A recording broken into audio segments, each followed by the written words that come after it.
Hi, I'm Ben Kassman. I'm your friend who always starts sentences with, I was listening to this podcast the other day. And I also really love accessibility, so this is my talk. Who am I? That's me. I use he, him pronouns. Right now I work for Expedia. That's not relevant to the talk, but that's where I work. People always want to know that in these talks. More relevantly, oh, that's my Twitter.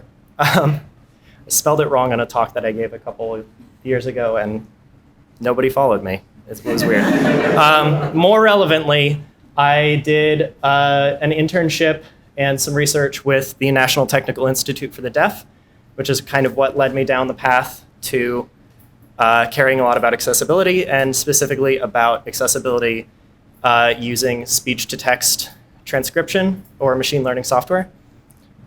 So this is not a demo. I'm not here to sell you my site. I'm not here looking for venture whatever.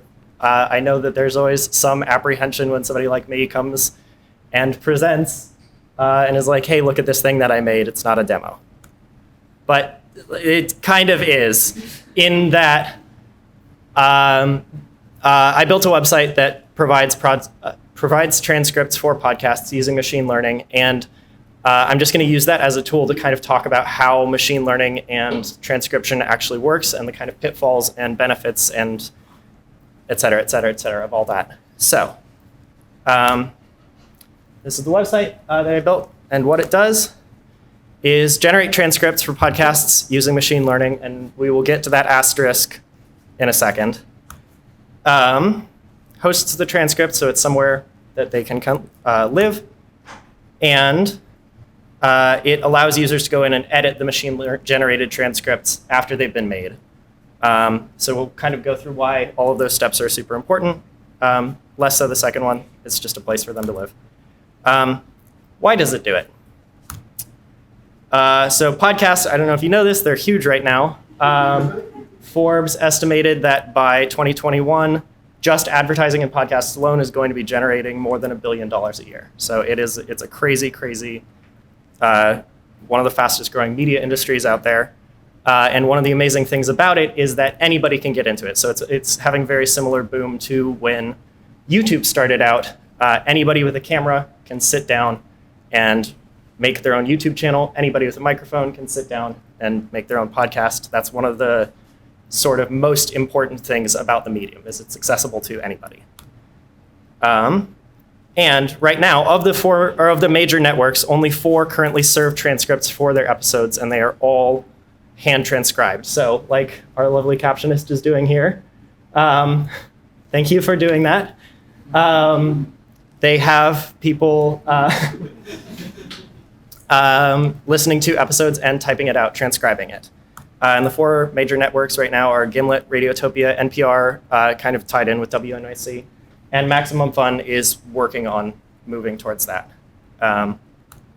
So why don't more podcasts and more podcast networks have transcripts? Aren't they great? They're amazing. That's why I'm here to give this talk. And the answer is it's very expensive to do transcripts by hand, to pay folks to do transcripts. So we're going to go through a little bit of math here. The average cost of a transcription service, this is based off of Googling and rough estimates, is about 75 cents or $1.50 per minute. So the average length of a podcast is about 43 minutes. So if we do some quick back of the napkin calculations, that comes out to about $32 per episode. And if we're assuming it's like a bi-weekly podcast, again, being generous here, it comes out to about $800 a year. And that kind of goes against the entire idea of what makes podcasts such a great medium, which is that they're accessible. Anybody can get into them. Not many people can get into this. And even people who actually get that Casper mattress money aren't going to be able to do this in a sustainable way for a very long time. So that's where JavaScript comes in and can actually be super useful. So we're getting back to this asterisk from earlier in the presentation. Machine learning is a great keyword to throw into these things. but it's not entirely accurate. So what the website actually does is uses IBM Watson's machine learning-driven speech-to-text API. And the important distinction with that is that it's not learning anything from the audio that you're putting in. It is using the framework that has already been built by IBM Watson based on hundreds of thousands, of probably millions of hours of actual transcription data. And we'll get to why that distinction is important in a little bit. I know I'm doing a lot of in a little bit, in a little bit, in a little bit. But if we do the math here, the average cost of using the speech-to-text service, it's a microservice transaction kind of thing, is, I'm not even sure what that is, but I was about to say 1/15 of a cent, but that's not correct. It's that much.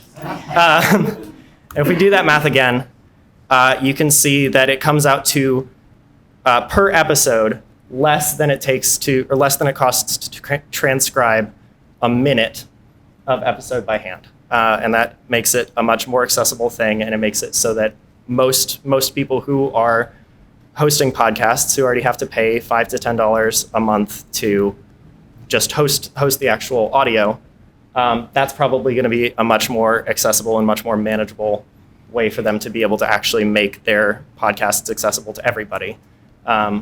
And making it accessible using transcripts can be for folks who are deaf, folks who are hard of hearing, and sometimes just folks who have an easier time processing things visually. So I know a lot of the time it's a lot easier for me to retain information if I'm listening to it and looking at it at the same time. It just sticks a lot better.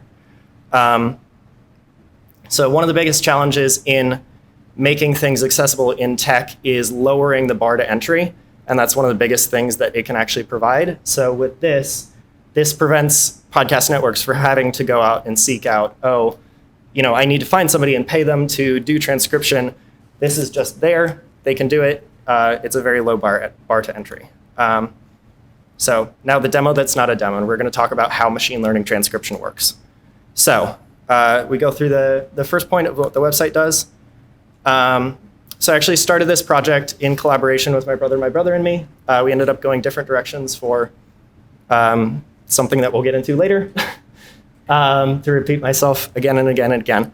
But basically, you upload the tracks here, and you label them with the speakers. So each of these tracks is a separate audio file, and they each have a speaker associated with them.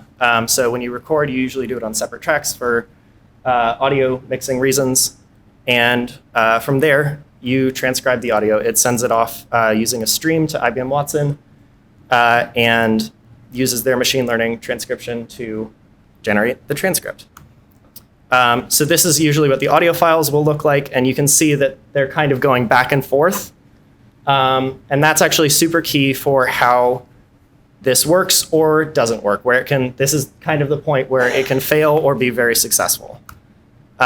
So if you have 3 isolated recordings, you can actually generate a transcript for each of those separately, and then use the timestamps for each of those to correctly label them. So if transcript 1 is me, and transcript 2 is somebody else, then transcript 1 will only contain my audio, but it will have all of the timestamps of where each of those words were said. Transcript 2 will only contain the audio of the other person's speaking, and transcript 3 likewise. And then what you can actually do, in the same way that you mix down audio to actually generate a mono file that gets sent out, it does the exact same thing. So this is a transcript that I generated from some audio that I recorded with my friends. And as you can see, it's not perfect, but it is a lot closer than nothing, I guess. So this is just to fill out the list, but this is where the third part of this comes in, using crowdsourced moderation to actually kind of fix up those transcripts. So I'll show you this again. This is the generated transcript using 3 separate files. All of the speakers are labeled correctly, and they are all speaking in the correct order, which ends up being kind of the most difficult part of this. But as you can see, some of these things are not completely correct. And this actually serves fairly well to show what machine learning can do and can't do. So if you look up on the first line, it's spelled my name, Bean Kassman with a C. Machine learning has a really, really difficult time with proper nouns because there's no way when you're speaking to indicate that this is a name rather than a word. So it kind of just does its best to guess when something's a word and when something isn't a word. So if you have an uncommon last name like Kassman, it's going to do its best with just the phonetic sound. It's going to say, there's not any word that I can see in the English language or any other language that I know that looks exactly like Kassman, so I'm going to just try to spell that phonetically.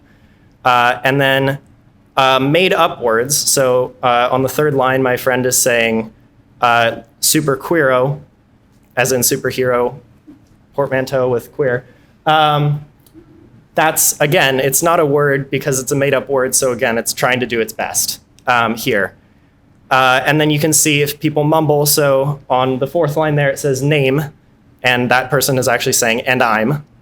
But if you say it too quickly or the audio quality is too low, then it kind of gets crammed together. So that kind of shows the benefits and pitfalls of machine learning transcription.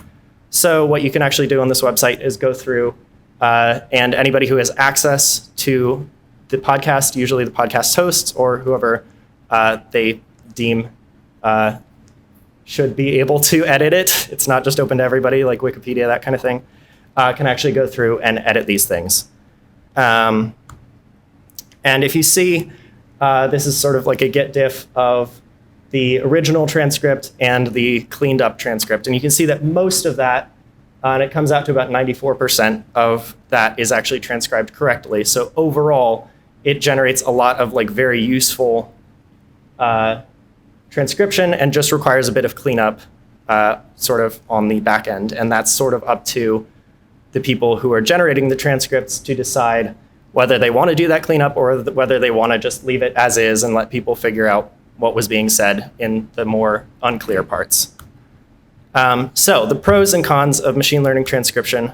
Pros are, it's a lot cheaper. It's 95% effective, but that 5%, especially when you stretch it out to an hour of transcription, adds up really quickly.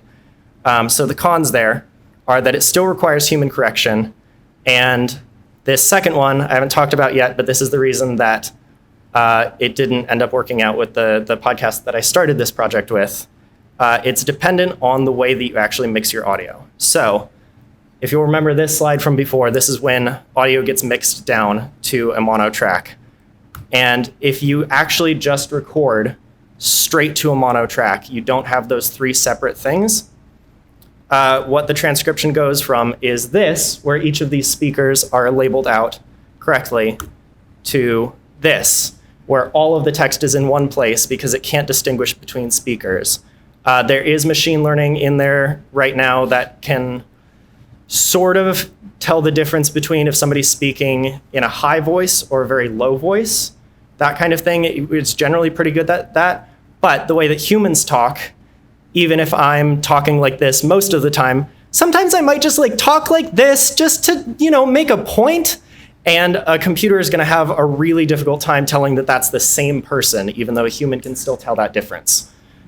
So trying to use machine learning to actually tell the difference between people's voices, especially the people that I was working with originally, who are three brothers, is going to be a very, very, very difficult task. And that's not something that machine learning is even coming close to approaching being good enough at. So if you record all of your stuff to one track, it's going to be very, very difficult to separate that back out. It's sort of like baking a cookie. You can take all of the ingredients and put them together. It's going to be very difficult to take a single egg out of that batter, that kind of thing. So some takeaways from this. Accessibility is super important. I love to talk about accessibility. If anybody has questions, it's like my favorite thing to yell at people about at work.